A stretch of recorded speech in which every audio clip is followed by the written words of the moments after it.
नमस्ते बच्चों, कैसे हैं आप सब। तो आपको पता है ना, नवंबर का महीना शुरू हो गया है और थोड़ी थोड़ी मीठी मीठी ठंड भी शुरू हो गई है। तो आप सबको अपना अच्छे से ख्याल रखना है। और आज आपकी हिंदी की कक्षा में मैं आपको कुछ नया सिखाने वाली हूँ। क्या सिखाने वाली हूँ बच्चों? री की मात्रा।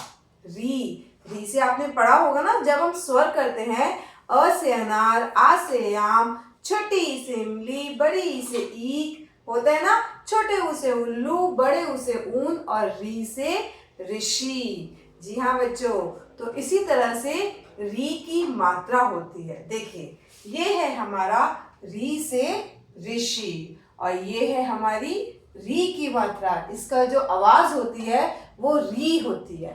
क्या आवाज होती है री की मात्रा की? री। समझ में आया बच्चों? और ये हमेशा हर व्यंजन के पैर में लगाई जाती है। कैसे लगाई जाती है? जैसे कि देखिए, हमने लिखा क। अगर हमें क पर री की मात्रा लगानी है तो हम क्या करेंगे? यहां लगाएंगे, ये इसके पैर में लगाएंगे री। तो ये क्या बन गया? क्री। क्या बन गया बच्चों? क्री। चलिए, पहले मैं थोड़ा सा आपको पिक्चर की सहायता से, चित्रों की सहायता से आपको री की मात्रा दिखाती हूँ। देखिए, ये है हमारा कृषक। कृषक। ये है हमारा की क्री। कृषक। कृषक। कृषक मतलब क्या होता है बच्चों? किसान। और ये है मृग। मृग। मृग। मृग यानी हिरन। और ये वृक्ष। वृक्ष यानी पेड़। इसके बाद आइए, ये है हमारा ग्रह। ग्रह यानी घर। और ये कौन होते हैं? ये तो हम ऊपर भी पढ़ चुके हैं। कृषक। कृषक। कृषक यानी किसान। और ये होता है घ के नीचे री, घृ, त, घृत। घृत का मतलब होता है घी। घी क्या होता है? जो मम्मा आपको पराठे पे लगा लगा के खिलाती है ना, आपको फिट करने के लिए, तंदुरुस्त बनाने के लिए। इसके बाद आता है प्री और ये आधा थ और व पे बड़ी की मात्रा पृथ्वी। पृथ्वी मतलब धरती। और ये एक छोटी सी बच्ची है जिसका नाम है ऋचा। और क्या आपको पता है, हमारी क्लास में भी एक बच्ची है, हमारी कक्षा में भी, जिसका नाम में री की मात्रा आती है।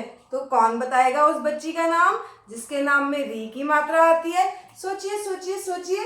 जी हाँ बच्चों, वो है कृतिका। कृतिका के नाम में आते हैं, देखिए, क पे लगाई हमने री, क्री, त पे छोटी की मात्रा ती, का, कृतिका।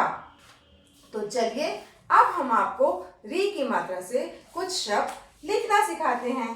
ठीक है बच्चों? तो चलिए, ये सबसे पहले हमने लिखा क्री, उसके बाद हम लिखेंगे ग।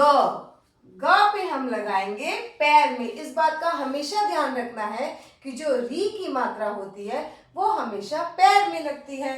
तो ये ग के पैर में हमने लगाई री। तो ये क्या बन गया बच्चों? ग्री। क्या बन गया? ग्री। इसके बाद आता है घ। चलिए, तो घ के नीचे भी हमने लगाई री की मात्रा, तो बन गया घ्री।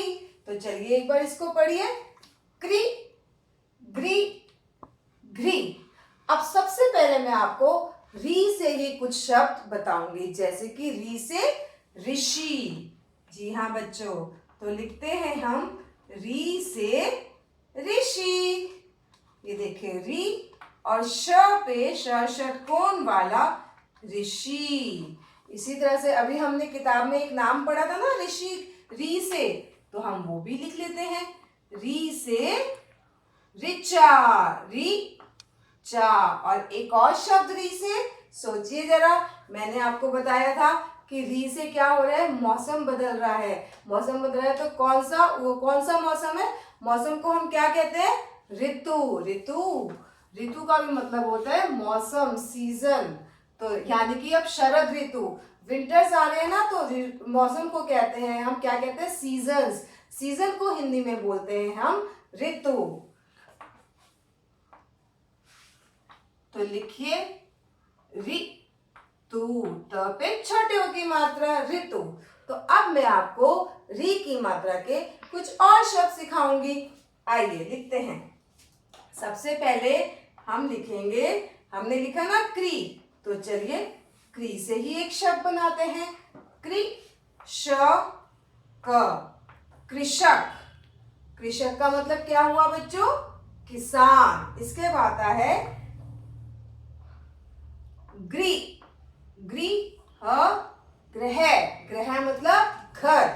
और इसके बाद है घृत, घृत भी हमने पढ़ा था। घृत, घृत का मतलब होता है घी, जो मम्मी सब्जी में डालती है, हमारी चपाती पे लगाती है, परोठी पे लगाती है ना। तो चलिए इसके बाद अब हम लिखेंगे एक और शब्द पृथ्वी, पृथ्वी, पृथ्वी, पृथ्वी यानी धरती। ये एक प्लैनेट है जिसपे हम रहते हैं, जिसपे लाइफ है, जिस पर जीवन है। इसके बाद आता है हमारा तृण। तृण का मतलब क्या होता है बच्चों? तृण का मतलब होता है तिनका। तृण का मतलब होता है बच्चों तिनका। तिनका मतलब जैसे घास, ठीक है। और एक और शब्द होता है री की मात्रा से, वो होता है वृक्ष। वृक्ष का मतलब पेड़। वृक्ष का मतलब बच्चों पेड़, यानी कि ट्री। इसके बाद हम एक और शब्द लिखेंगे, ये बड़ा अच्छा शब्द होता है और आपके लिए बिल्कुल नया होगा। ये होता है नृप। नृप का मतलब क्या होता है? राजा, किंग। नृप, नृप का मतलब होता है राजा, किंग। जी हाँ बच्चों। और अगला शब्द है हमारा मृग। मृग का मतलब क्या होता है? हिरन, डियर। मृग का मतलब क्या होता है? हिरन, डियर। म पे री की मात्रा मृग, मृग। समझ में आया बच्चों? और एक और शब्द है कृपा। किसी के ऊपर कृपा करना। समझ में आया बच्चों? तो चलिए एक बार हम इन शब्द को अच्छे से पढ़ लेते हैं दोबारा से। क पे री की मात्रा क्री, ग पे री की मात्रा ग्री, घ पे री की मात्रा घ्री। और ये री से कुछ शब्द हैं। री श पे ई की मात्रा शी, ऋषि। रि चा, ऋचा।